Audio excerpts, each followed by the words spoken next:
Welcome to everyone tuning in to join us for the October edition of the Samuel Lawrence Foundation's First Friday series. My name is Barton Ziegler. I'm the president of the Samuel Lawrence Foundation. Today, we're focused on a topic that means so much to everyone here at the Samuel Lawrence Foundation. Education. Education is the most precious commodity we have. And as part of our work, we fund and nurture a great number of education initiatives, both here in San Diego and around the world, because we know that the power that education has to shape future generations. For today's special edition of First Fridays, we have assembled a panel of extraordinary educators, visionary leaders from across a number of disciplines to discuss innovative advances in education. I'm thrilled to turn this over to our moderator, Lance Gould, CEO of Brooklyn Story Lab, to introduce our speakers today. Thank you, Lance. Thank you, Bart, and welcome to all. Tomorrow is World Teachers' Day, a day to celebrate educators around the globe. We therefore thought it would be timely to take a local and global temperature on certain educational topics and issues.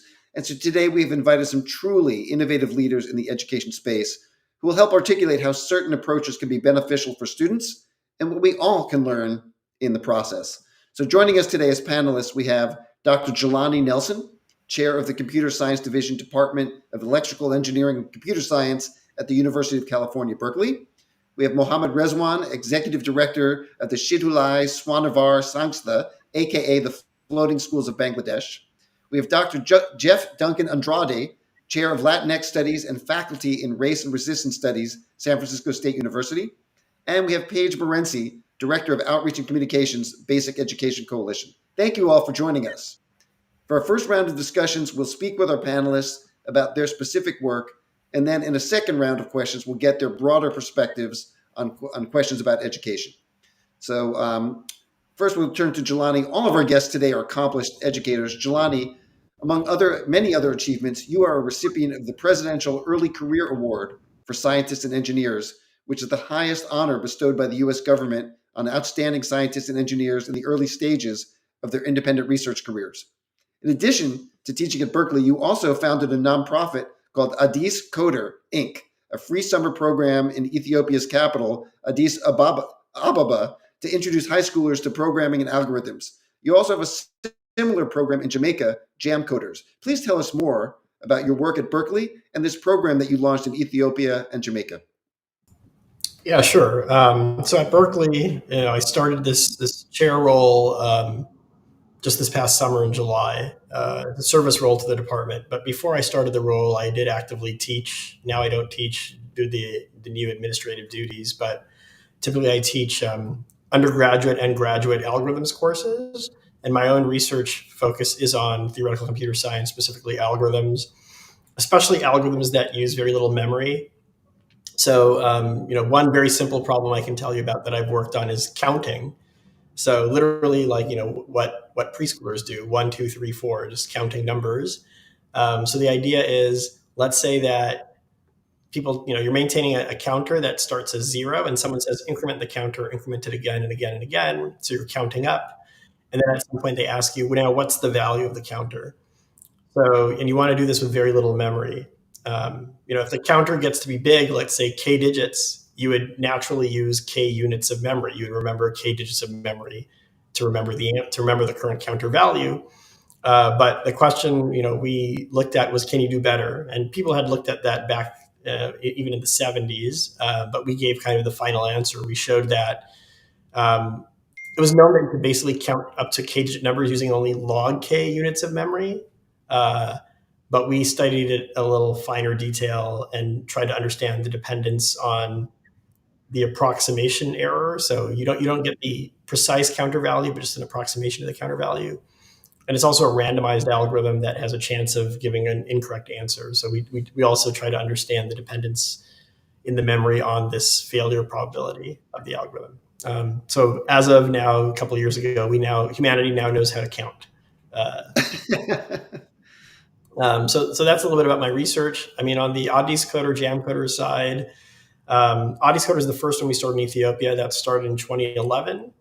And now it's an annual summer program. We take 100 to 150 high schoolers across the country, across Ethiopia, bring them to the capital city, provide them with room and board for a month. Everything's free. Housing is free, food's free, the program is free. And we train them 40 hours a week in algorithms and programming. Um, and yeah, that's been going on for a while. We've trained more than 700 students since the program started. It would be more, but we haven't done it every single year. There were some gaps, especially with COVID. Um, and a lot of our the vast majority of our students stay in Ethiopia, go to university there. So many study computer science. Some of them have come abroad, and by abroad I mean to us, to the U.S. So I think we've had like 6 students over the years go to MIT and 5 to Harvard and to Stanford, to Princeton, to Cornell, Columbia, and so forth. Several of them, I think 7 now, have started PhD programs. 2 have finished their PhDs. Some have gone on to work at Google, Meta, Apple, AMD, Amazon, and so forth. So it's definitely gotten kids interested in tech. And we started a similar program 2 years ago in Jamaica, as you mentioned, in collaboration with the University of the West Indies, Mona. And that's been an annual program since 2022. So we just ran the 3rd iteration of it this past summer. That's amazing. Real world impact that you're having in these places, and that's really incredible. We're going to come back and visit more on these programs. First, I'm going to turn to Paige. Paige, you have 2 master's degrees in education and special education, and spent time as a teacher, consulting at the World Bank, implementing education programs around the globe, and are now overseeing the Basic Education Coalition, which is a consortium of nearly 40 implementing partners working together to strengthen U.S. government-funded international education programming in support of global stability and economic growth. Can you tell us more about the mission of BEC, the Basic Education Coalition, and tell us about the groups that comprise the organization, the progress that you've made, and the obstacles that you face as an organization? Absolutely. Thanks, Lance. Thanks so much for having me. It's an honor.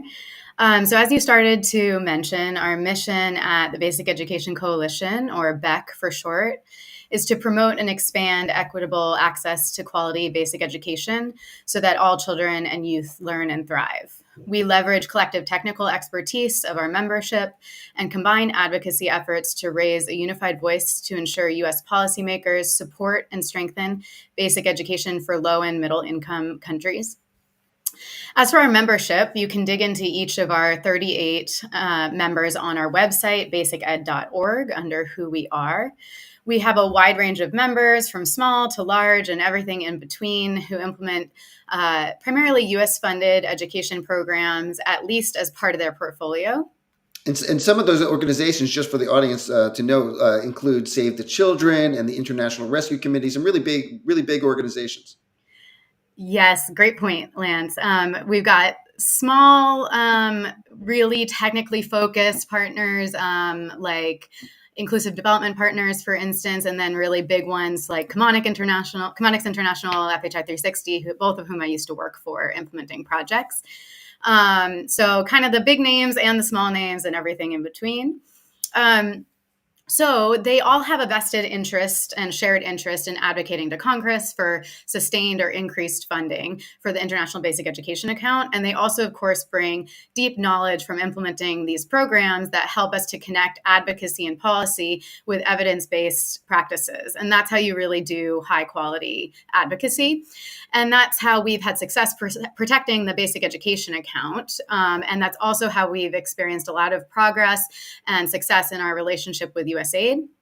They really see us as the go-to group of implementing partners, and they tap us very frequently for technical consultations.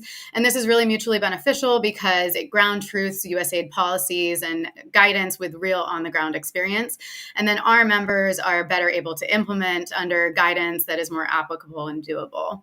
And then, and what that means for viewers in terms of USAID. So USAID really funds all of these programs around the world, and they really turn to you for anything having to do with education. Is that right? Correct. Yeah. So backing up a bit, if anybody's not familiar with USAID, this is kind of our bread and butter. So I forget that some folks might not know what it is, but essentially we pay taxpayer dollars, and it goes to all sorts of different things, some of which is international development. And you've got all different types of sectors in international development. Education is one of them. And USAID is our primary U.S. government donor. So all of our members essentially respond to requests for proposals from USAID, and whoever wins then implements the program in, say, Rwanda, Zimbabwe, East Timor, wherever it may be.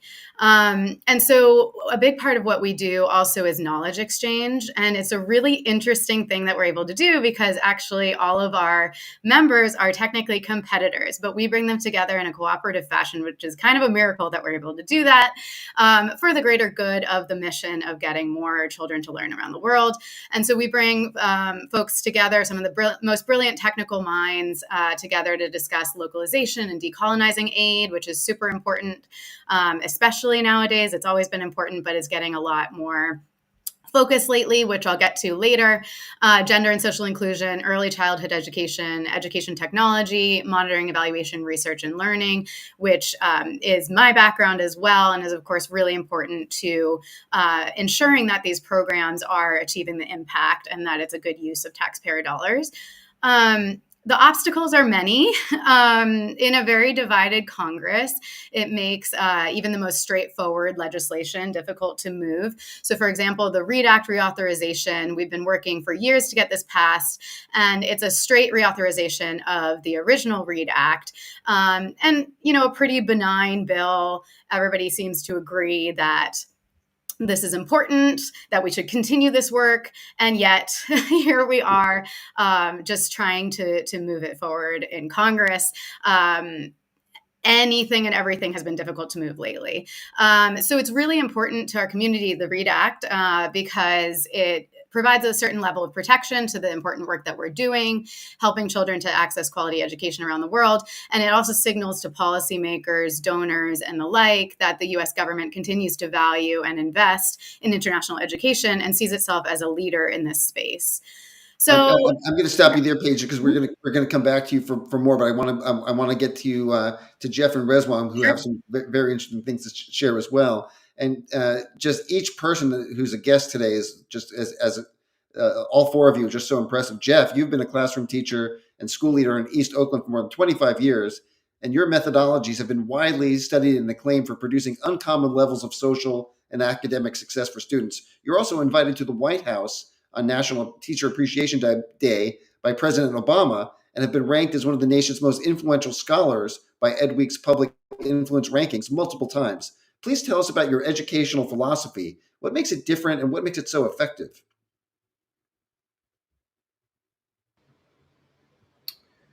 Hi, everybody. Thanks for having me today. I mean, I guess it depends on, whose philosophy you're comparing mine to. I don't feel like my approach to educating young people in my community is all that different from what the most successful educators in our community have been doing.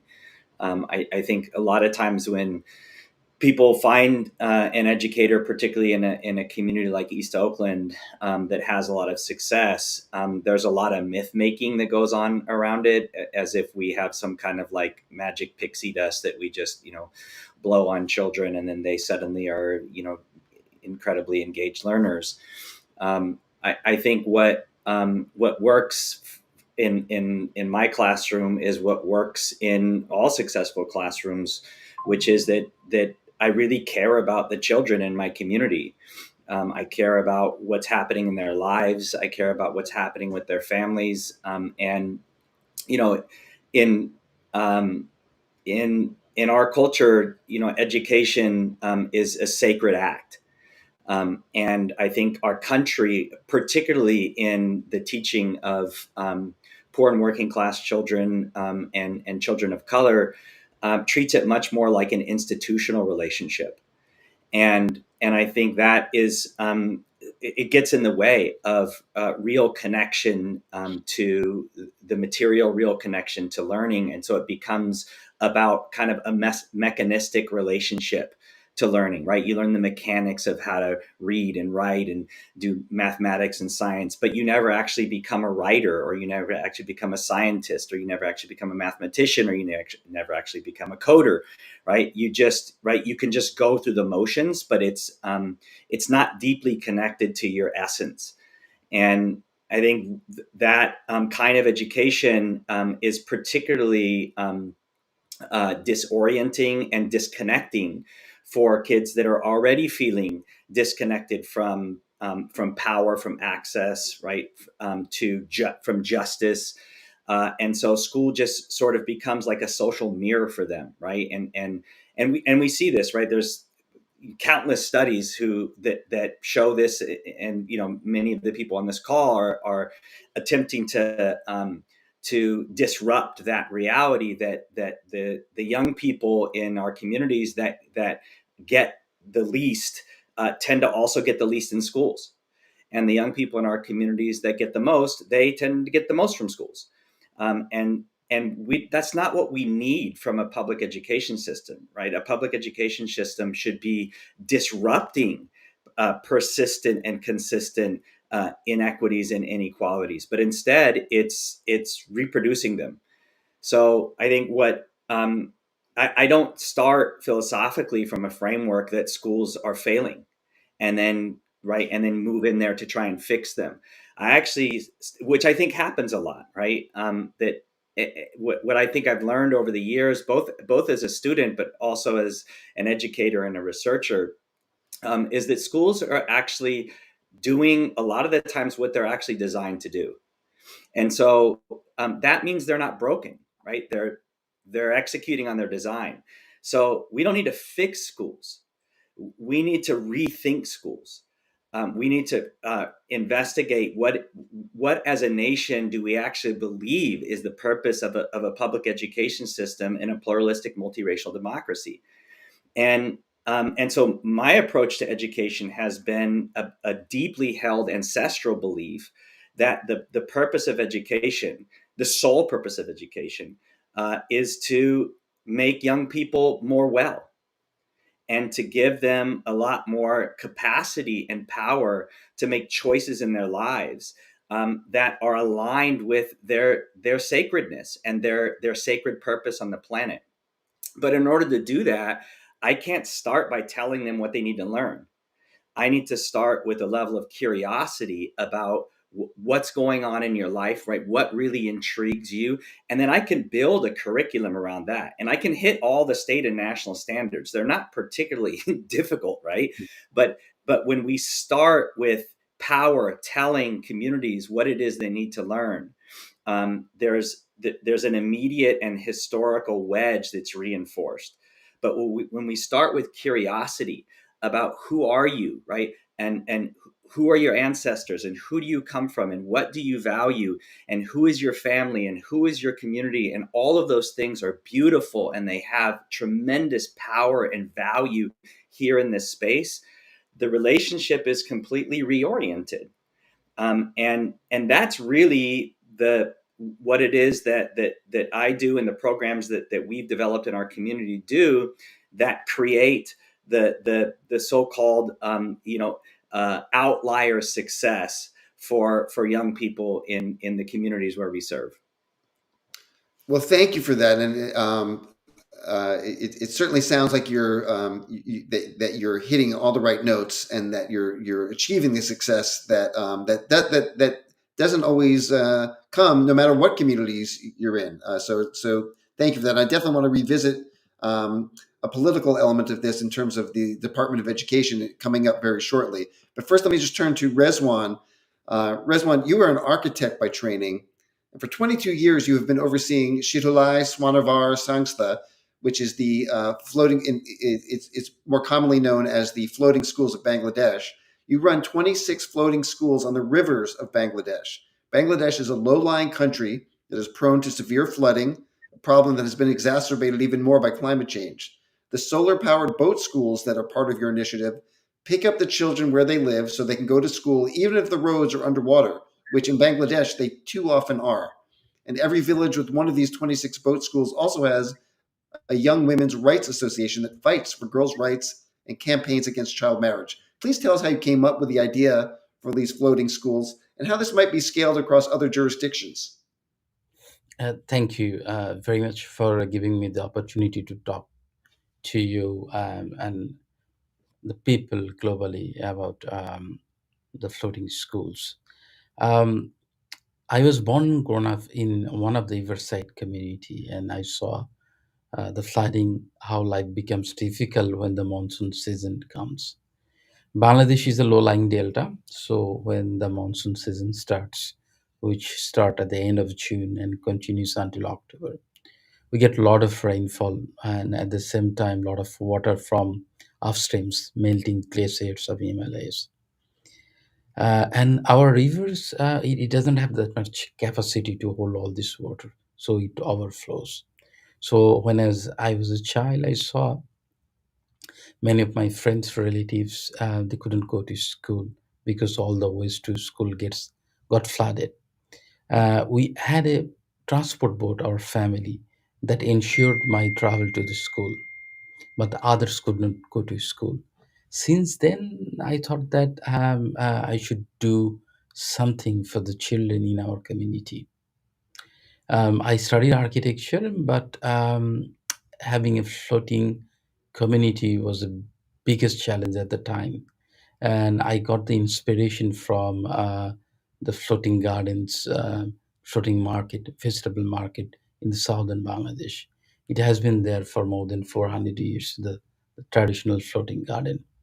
I thought if we have a floating garden on floating market on water, why don't we have floating school?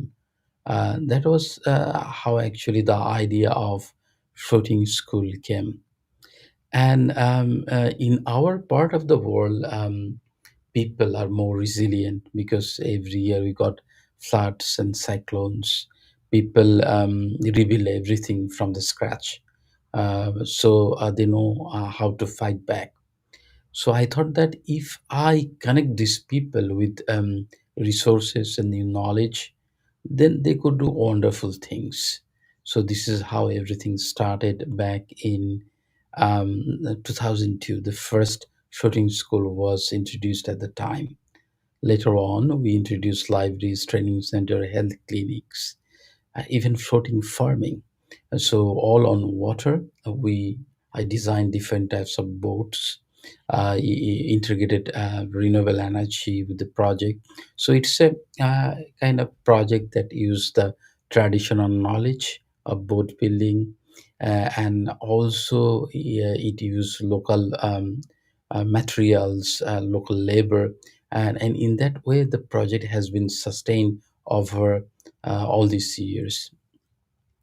Right now, and this work, our floating school has been scaled up throughout the country by other organizations. They have their own school boats operating in different rivers, and at the same time, we have similar projects. The replication actually started last during the last 10 years in India, Pakistan, Vietnam, Cambodia, Philippines, Indonesia. So all these countries now have their own school boards.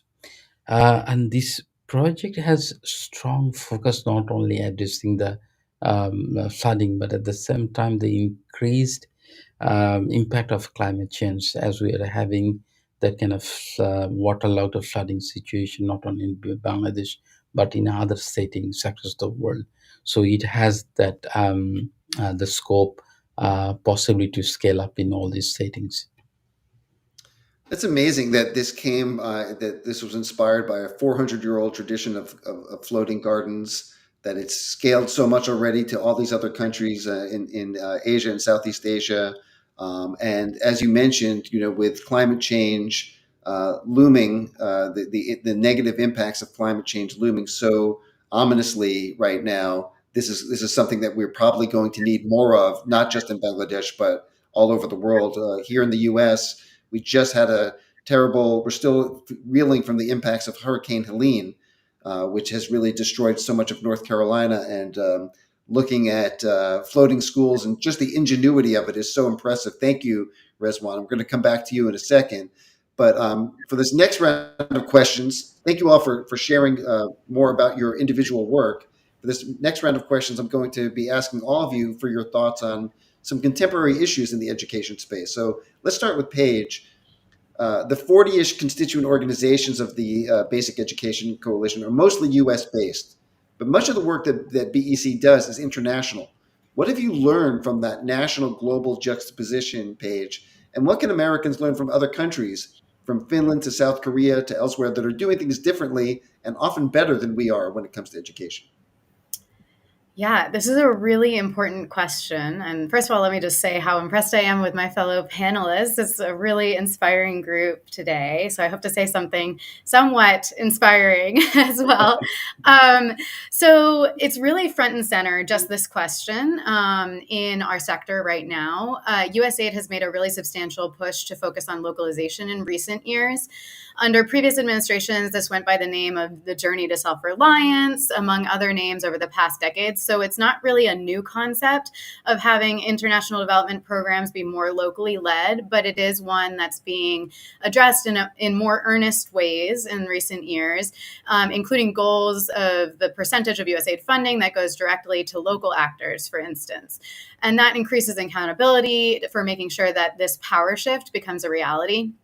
So to your point, you're absolutely right. Having worked as an educator in the US education system, I can tell you that it is highly imperfect and we do not have all the answers.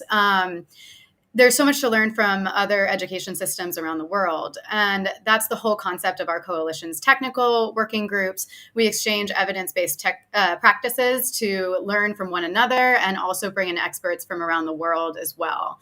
That said, just as we shouldn't be entering into countries we support, for instance, Rwanda, where I implemented an education program, with a white savior complex, thinking we know best and we have all the answers to their problems, I don't think we should be pointing to Finland either, saying their education system has the solutions for Rwanda's challenges. We can pull evidence-based practices from them, of course, and share learnings with the Rwandan government, but ultimately they know best their own context, and the sector is really learning to respect that and making the shift to empower countries to solve their own challenges with our support.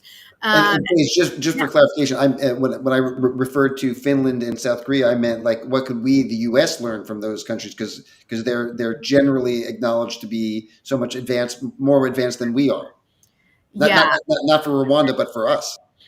Yeah, absolutely. And I think there's a lot we can learn from them, especially in math and science, where we often lack in the U.S., and critical thinking skills.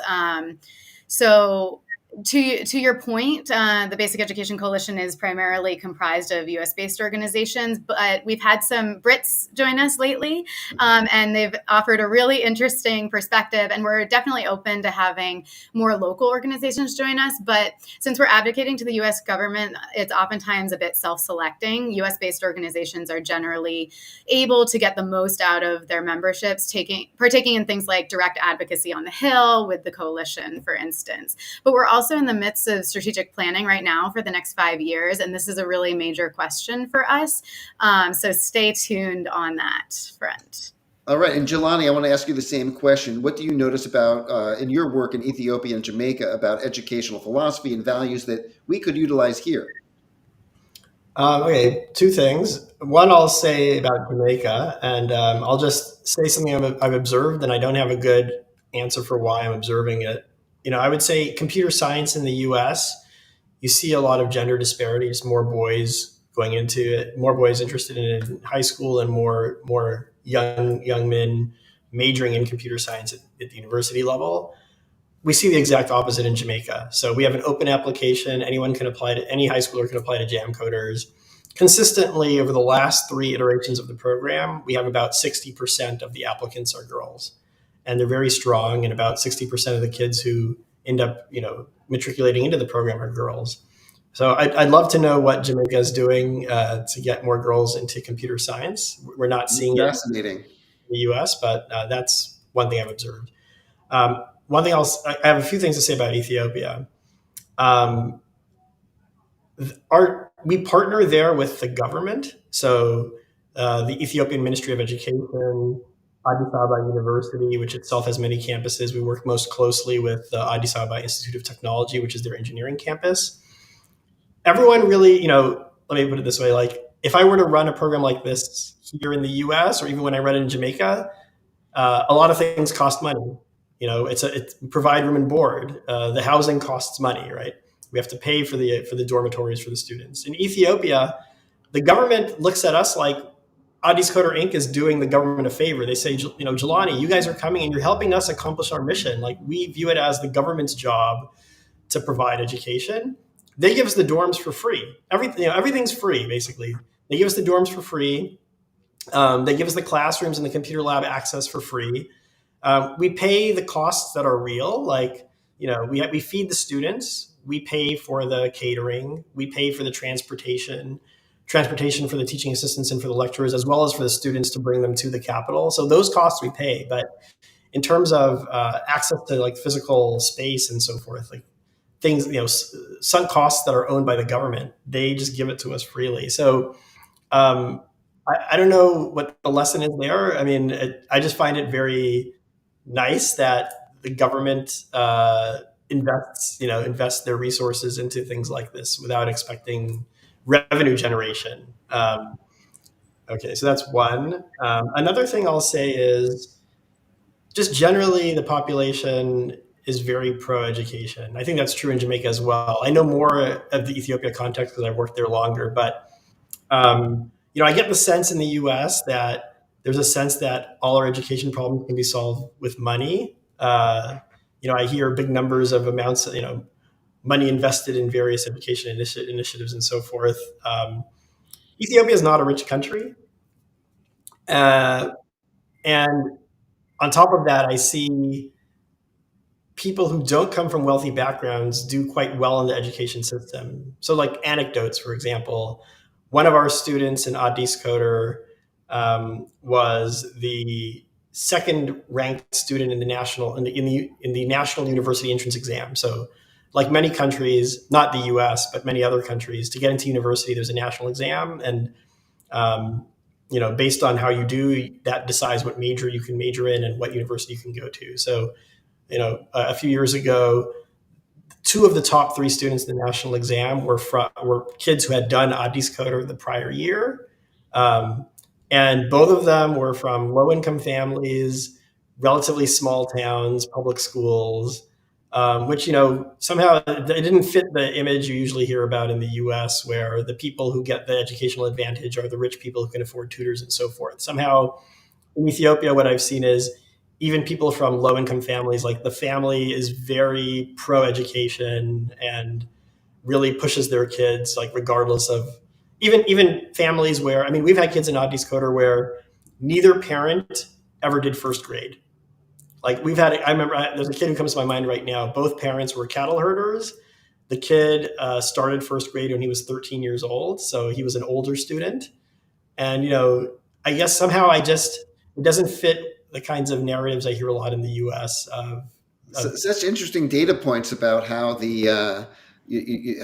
about how education is viewed, and also in Jamaica about 60% of the populace being girls. It's just really fascinating. Our program, 60% of our program, yeah. Yeah. It's not like we try to make that happen. That's just what naturally happens.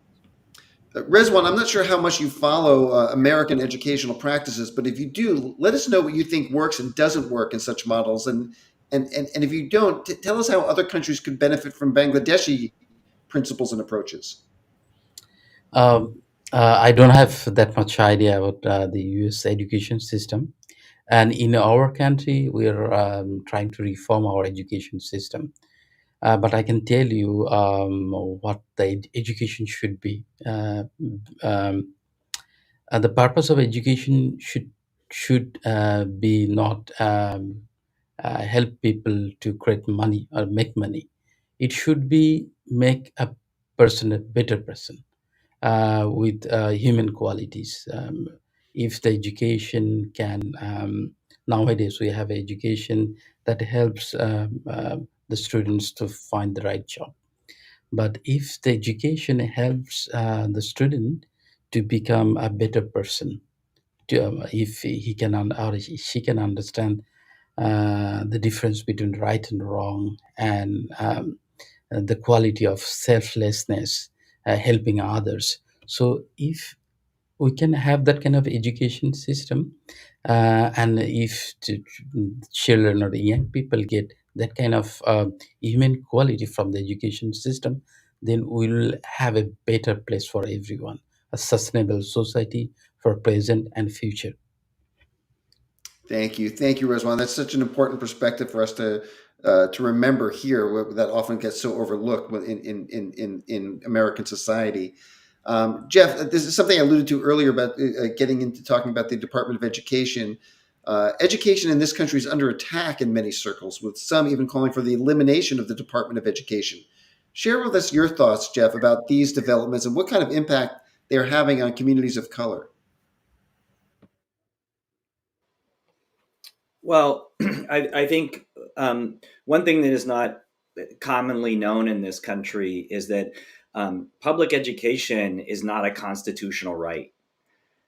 It's a state's right, and so that creates some real complexity in what comes out of the DOE from at the Fed level versus what's actually happening on the ground in states.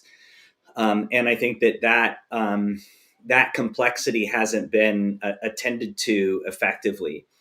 I think what we see in the research is that when there is more local control and more autonomy, then schools tend to be or have the potential to be more responsive to the material conditions and the realities of the young people and the families that they're serving. But when you have this kind of, and it's not, I'm not arguing for like no oversight, right, or no infrastructure at all. But what I'm saying is that we haven't done a good job in this country of acknowledging that that the most effective practices tend to be community responsive practices. So there, you can have a federal DOE that's supportive of that.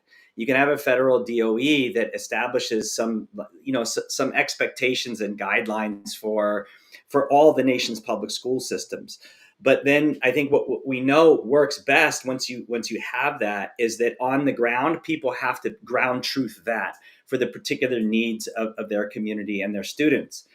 The other thing I would add is that what's different from what Jelani's talking about, even some of what Paige has mentioned, what Rezwan has talked about, is that it is also the kind of social, historical, and political context of schooling in the United States, and the role that it's played to literally design to do harm, right? Designed to take children from their families and to deculturize them because they saw our cultures as substandard. And that history, that legacy of literally schools murdering children, right? That legacy and that history's never been directly taken on and addressed.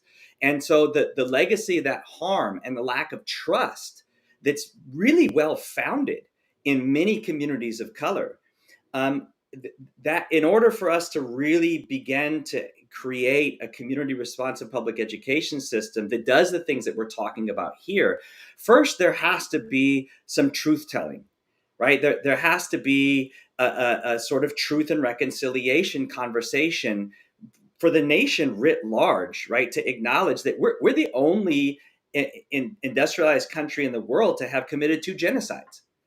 And the genocide against African people and the genocide against indigenous people. And yet, like, not only do we not acknowledge that, right, in any meaningful and profound way as a nation, we don't teach it in schools. And so I think there's some lessons here culturally from a place like Germany, right? Who when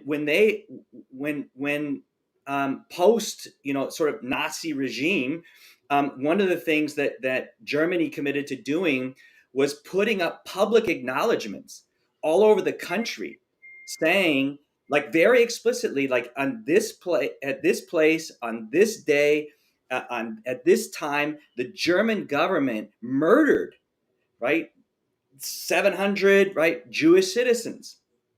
And and when folks have seen that and they sort of inquired, like, what, there's a, I don't know if y'all are familiar with the work of Brian Stevenson, right? But Brian Stevenson, right, told me this story when he was in Germany, learning more about how they've tried to respond to the Holocaust and the genocide committed against people in Germany, so that he could bring that learning back to the South in the United States to talk about the ways in which the genocide was committed against African people, using terrorist actions like lynching, and schooling.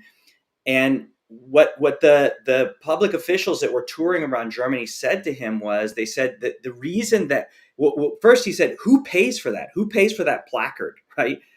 And the official kind of looked at him a little sideways and was like, well, we do. The government does. And then Brian looks back at him and says, why? And then the official sort of does a double take, right? And it's like, because the only way to make sure it never happens again is to make sure nobody forgets that it happened.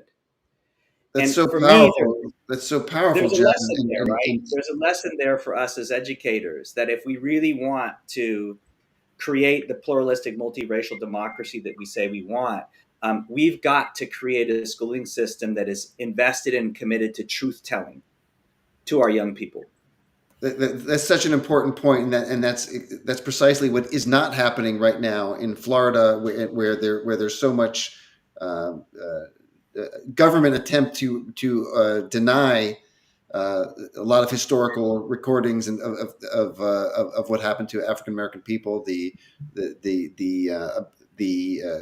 controversy over the Project 1619, which really shouldn't be that controversial, but and yet remains so. Jelani, on a different note, California passed a controversial new math approach, a 1,000-page framework that aims to promote a focus on problem solving and applying math knowledge to real-world situations. It also encourages teachers to make math culturally relevant and accessible for all students, especially students of color who have been traditionally marginalized in this subject. You've recently been an outspoken critic of this framework. Tell us why you're opposed to this initiative and a little bit more about it from your perspective. First of all, there were several versions of it that came out. So the first draft version came out January 2021, and it wasn't finally adopted until 2.5 years later. And that was the version that was adopted was maybe like the third version. And it did improve, but I would say the two controversial elements that concerned me were, one, in the U.S. educational system in high school, there's this traditional sequence of 9th grade algebra 1, 10th grade geometry, 11th grade algebra 2, and then maybe after that you can go different ways, statistics or pre-calculus, calculus, and so forth.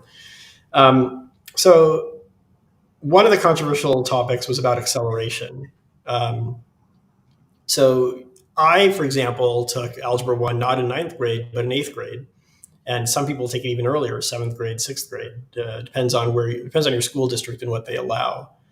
And if you accelerate, what it allows you to do is take more advanced courses while you're still in high school. For example, if you want, the most natural way to reach calculus in 12th grade is to take algebra 1 in 8th grade, not in 9th grade. So I think the proponents of the framework at that time, if I had to summarize their viewpoint, it's like, let's look at who's accelerating, who's actually taking algebra 1 in 8th grade. We see a lot more Asian and white kids doing it than we see Black and Latino kids. And they say, this ability to accelerate in your math education is a source of racial inequity and thus must be eliminated. So they were pushing to not have any math acceleration across the state of California. Every kid should have to wait till 9th grade to take algebra 1. So that was one of the things that was in the first version of the framework, which met a lot of opposition, including from me. And interestingly, I think, my reason for opposition is also equity grounded. It's, look at San Francisco. San Francisco just brought back algebra in 8th grade this semester, this academic year. But for 10 years, starting in 2014 till now, they banned it. No public schools in San Francisco are allowed to have algebra 1 in 8th grade. because then they for the reasons that I gave you. Um, and so what was the situation in San Francisco? 30% of kids in San Francisco were in private school. Okay. And private schools can do whatever they want. So now what have you done? You've set up a system where the wealthy can access this acceleration, and those who can't afford private school can't access it. So that's an equity issue created by eliminating this ability to accelerate.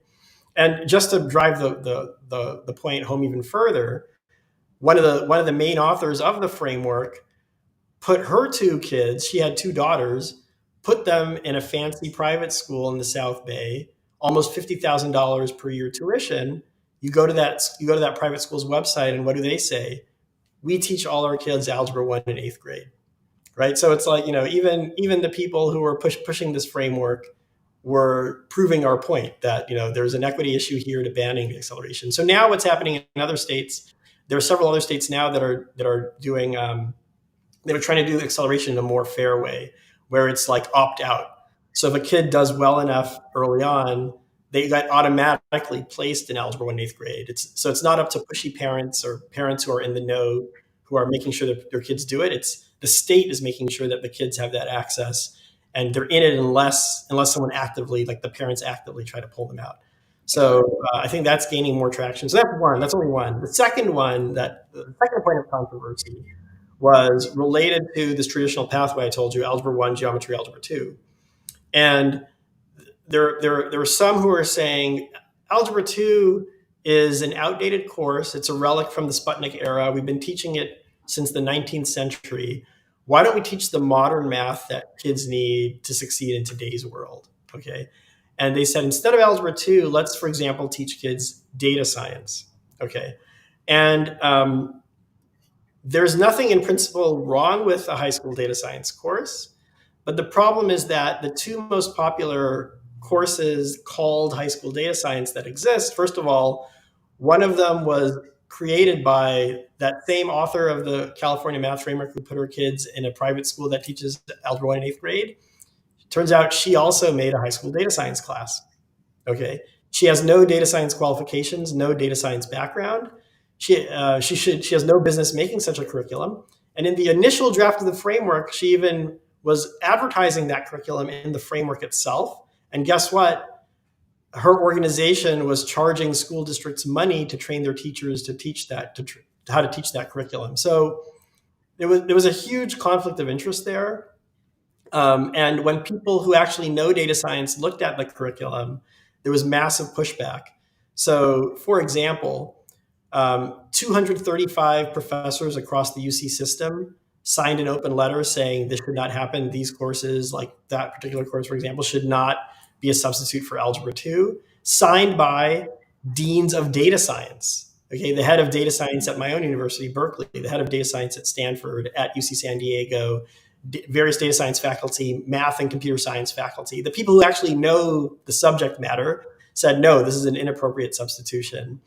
Also, I think a couple hundred, maybe almost 200 faculty in the Cal State system, some community college faculty, and so forth. So the people, and if you go to mathmatters.ai, check that out, mathmatters.ai, that was a pushback letter signed by industry people in AI and data science, people like Sam Altman, leadership from OpenAI, from Databricks, which is a data science company, from Google, from Facebook, from Apple, from NVIDIA, and so forth. So kind of everyone who knew the material, the mathematics material, was saying, no, this is all nonsense. Thank you, John. Like that's really you've really elucidated what is happening there. Does anyone else have any opinion on this particular matter? And if not, I'm going to move on to Rezwan. Rezwan, on another note, Bangladesh is just emerging from a very troubling period under the 15-year rule of Prime Minister Sheikh Hasina, an autocratic leader who was just overthrown this summer, largely by a college student-led protest movement. Now Bangladesh has installed Nobel Peace Prize laureate Muhammad Yunus as head of state. How would you assess the current state of the country, Rezwan, and what does it mean to you to see students leading a democracy movement? The current situation of the country is very challenging and indeed complex. The leadership we have right now, they should be honest to themselves and to the people, and they should focus on time-bound solutions. They should consider doing things in different phases, and they should consider involving more people in the decision making process, particularly the politicians. And the student movement we had in July and August this year, it has created a huge expectations. People expect a lot of things from them, from the present leadership, particularly from Professor Mohammed Yunus, because he has been successful in doing many things throughout his career. So still people believe that he can do wonderful things for the country, solving many challenges, reforming all the systems we have. And there are some concerns we have, because the people we have running the country, they are not politicians. And it is it is not easy for them to understand and address all the challenges. And right now, the system isn't functioning. If you look at the police, they're not on the street, so they're not doing anything. So it will find in many many other organs of the country. So it is very challenging for them to address, reform all the things within short period of time. Thank you for that report and for that update. And of course, we're sending well wishes to you and all your countrymen there to navigate this difficult situation. And it seems like at least it's on the other side of what was even a much worse situation. Seems to be on the rise in a good way. Turning to Paige, the Basic Education Coalition has been a champion of a movement called Universal Design for Learning. Tell us more about this movement and why you think this could be a real game changer for a more equitable education system. Sure. Thanks, Lance. Beck had the opportunity to work with Lance and Brooklyn Story Labs on a Universal Design for Learning video in recent years and had such a great experience bringing this approach to life together. We'll be sharing a link to the video at the end of our session today, so you can check it out for yourselves.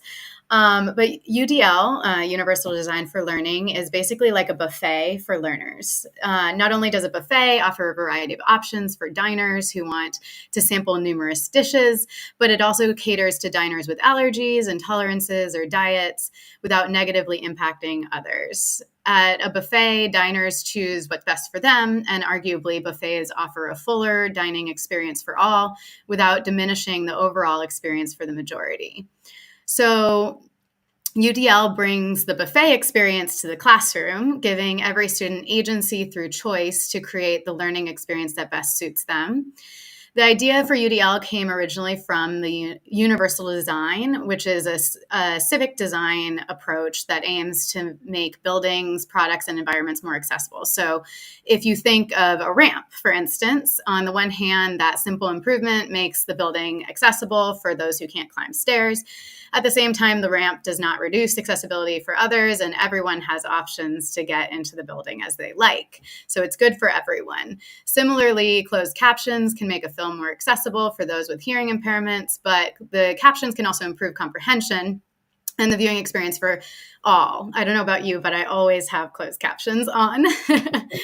There's a great design. In the classroom page, like you're taking this concept of universal design for learning. In a civic scenario, it would be a ramp. In a movie going experience, even those people who don't have hearing impaired, even those people who are not hearing impaired, can still follow along, and so it doesn't hold back. How does it work in a classroom? Give us an example of how it would work in a classroom. Yeah. So I think people get a little bit intimidated by, there's always a new approach, but this really doesn't need to be overly complicated. It can be quite simple and can be implemented in really low resource environments. And it cannot be more difficult for the teacher. In fact, it can help the teacher to have more engaged learners. So really low hanging fruit, for instance, really easy interventions in UDL would be seating a student who can't see very well closer to the blackboard. Or for some learners challenged by reading comprehension and writing during a certain lesson, offering them the option to give an oral version of the exam. Some need tactile learning, so using natural resources or materials to learn. And then the easiest one is just wait time, giving children the opportunity to think of their answer before calling on the first student with their hand raised, which was always me, So again, while UDL began 30 years ago with a focus on students with disabilities, educators very quickly realized that all learners benefit from it. And so essentially, I'm not saying that this is the be all end all. This is the only strategy, the only approach. But what doesn't work is the middle of the road approach that is just, a teacher standing at the blackboard reciting information at the student. And I think we can probably all agree on that. So it's really exciting to see such dedication to such an inclusive framework. USAID, for instance, is requiring that this approach be included in all new education programs going forward. Jeff, have you utilized or are you familiar with UDL? Do you have any opinion on it? Has it been helpful for you in your classrooms? Well, it's a long established practice under a new acronym, and apparently acronyms are mandatory in education. Otherwise, it's not real. What we're talking about here is effectively differentiated instruction, right? Which all successful educators have done for. I mean, there's like 4 decades of research on that, and that's pretty rare in the research community to have like that. 4 decades of research that largely agree on what are the practices that are the most effective for kids, particularly the most vulnerable and the most wounded kids. But what I like about UDL is that it starts naming much more explicitly the kind of inequities that schools have upheld or just sort of like turned a passive blind eye to. What worries me about UDL is that and this isn't necessarily a fault of UDL, but I think it's people like glob onto this idea that there must be some easy solution that we can just adopt, and then everybody will do it, and then kids will be doing so much better, and it fails to pay attention to the fact that really the it's the knowing doing gap that we have to close in our field, right? That we know what works for children. Absolutely, we know, right? But what we don't do is we don't actually invest in teacher recruitment, right? So we're not paying attention to who's actually going into the profession, and how do we make sure that the profession actually reflects the children that are there. 86% of the national teaching force is white. 84% of the national teaching force is female.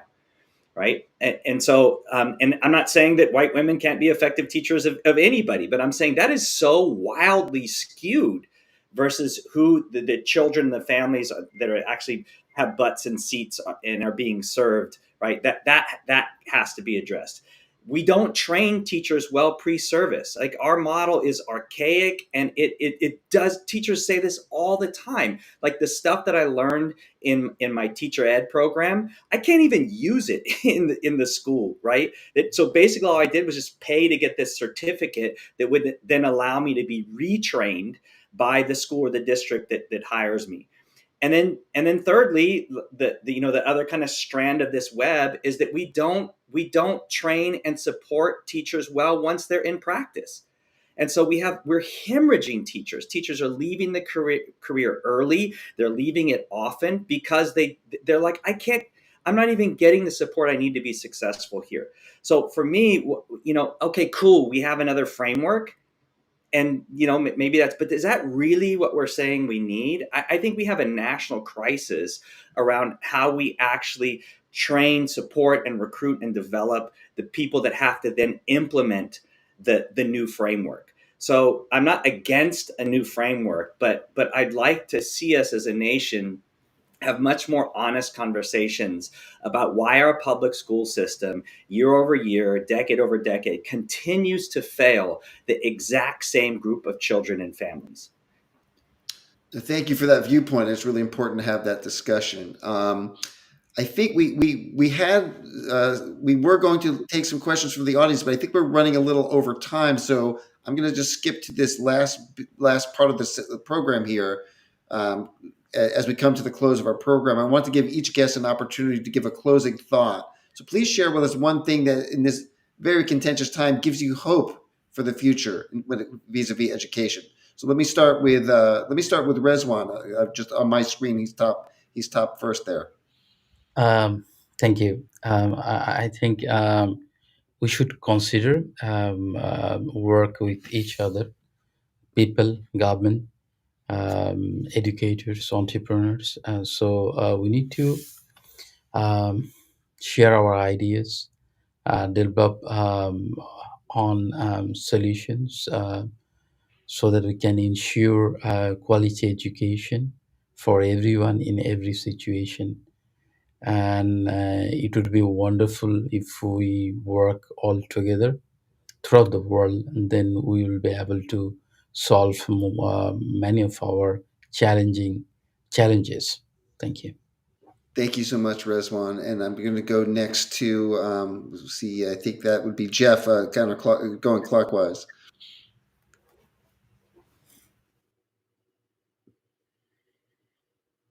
I think what makes me hopeful, and I am an eminently hopeful dude, that is being around young people and educators.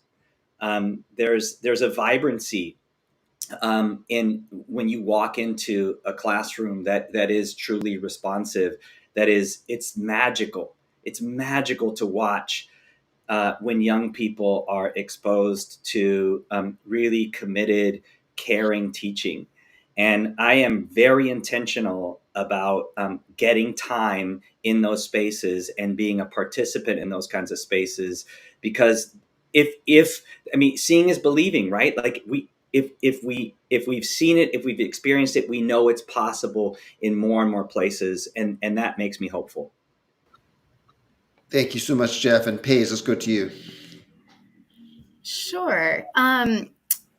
I think just knowing, as we all do on this call, that education is a force multiplier and that these children are really our future, and all the potential that comes with that. Education not only helps to set the children around the world up for a brighter future, but it helps them to contribute to economies, to stability, to curbing migration. And I think that's something that we can all agree on in a bipartisan way, which is kind of a miracle in this day and age. So I did just want to make a little plug, though, that of course, in order to continue helping students around the world to gain access to quality education, we need continued funding. And whether under a Democratic or a Republican administration in past years, it is always a fight, always a struggle. And we really have to lean on our champions in the House to make sure that we receive sustained or increased funding for international basic education. And so that's why the work that we do as a coalition is so important. But, maybe there is we had great hopes for this administration with Jill Biden as an educator. And depending on how things go, maybe we have a vice president who is an educator as well. And hopefully it pans out to more dollars this time. We had a lot of really good lip service to education during this administration, but hopefully the funding can follow in years to come. So holding out hope. And Jelani, giving you the last word here. Sure. So reasons for optimism. Okay, so I'll say when I was growing up, I thought I would be interested in computer science, but I was from a very small place. I'm from St. Thomas, U.S. Virgin Islands. Our entire island had only one bookstore, and that bookstore didn't sell any computer science books. So I remember having to wait until our family went on vacation to the mainland USA. I went to like a Borders or Barnes and Nobles, bought a book on C and C++, and then flew it back home and tried to teach myself in 12th grade. Then we had the internet, and I think the internet did a lot. I mean, the internet was there in high school too, but of course it became more abundant and more resources became available online, and it kind of democratized education. And then we had MOOCs, the massively online open courses, edX and Coursera and so forth. And then now we also have AI tools. So I guess I'm optimistic because I just see more access, more free access, easy access, and the democratization of knowledge. So that makes me very, very optimistic. Wow, what a powerful personal story too. Thank you for sharing that, Jelani. And thank you all for this wonderful conversation, for sharing your perspectives here today. You are all doing such inspiring work, really, and I hope the audience will follow up and check out your work. And to do so, for the audience here, please, after watching this, rewatch the podcast next week and see a transcript at Samuel Lawrence Foundation at the website in the coming days. The website is samuellawrencefoundation.org. We'll have more information about all four of our panelists and their projects and links to videos and things of that nature. And thank you so much to our four panelists. Please learn more about their work on the Samuel Lawrence Foundation website. And thank you to Blue Planet Alliance for their partnership in First Fridays. Please also visit brooklynstorylab.net. That's my company, to learn more about the purpose-driven work that we are doing globally. And lastly, come back next month in November. We'll have another episode of First Fridays and explore other contemporary issues in the environment, creative, and social justice space. Thank you so much, everybody, and goodbye.